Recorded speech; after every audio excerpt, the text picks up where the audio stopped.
आज सगळ्यांना best mutual फंडमध्ये इन्व्हेस्टमेंट करायचं असतं. तुम्ही एक कल्पना करा की तुम्ही एखाद्या केमिस्टकडे जाताय, एखाद्या मेडिकलच्या दुकानामध्ये जाताय आणि त्यांना तुम्ही सांगताय की तुमच्याकडे सगळ्यात चांगलं चाललेलं सध्या जे औषध आहे त्या औषधापैकी एक द्या. तो देईल का तुम्हाला?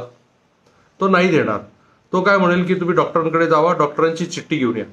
तर हेच असतं म्युच्युअल फंडमध्ये सुद्धा. आज प्रत्येकाला हवंय की त्यांनी बेस्ट म्युच्युअल फंडमध्ये इन्व्हेस्टमेंट करा. बेस्ट म्युच्युअल फंडमध्ये इन्व्हेस्टमेंट कधी करता येते?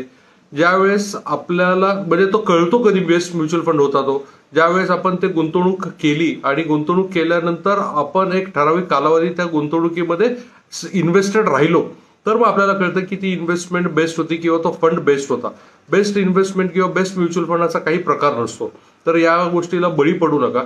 तुम्हाला जर तुमचं आर्थिकदृष्ट्या सगळं फायनान्शियल प्लॅनिंग करून घ्यायचं असेल तर या खाली दिलेल्या नंबरवरती तुम्ही हाय म्हणून हा मेसेज पाठवा.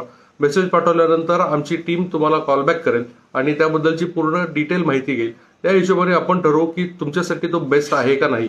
कारण एखाद्या व्यक्तीसाठी समजा एखादा फंड माझ्यासाठी जर बेस्ट असेल तर तो तुमच्यासाठी बेस्ट होईल याची काही गॅरंटी नाही. कारण तुमचं एज आणि माझ्या एजमध्ये फरक असतो, तुमचं इन्कम आणि माझ्या इन्कममध्ये फरक असतो. तर कृपया करून आता ही चूक करू नका. कोणाला कधी विचारू नका की बेस्ट म्युच्युअल फंड सजेस्ट करा. थँक्यू.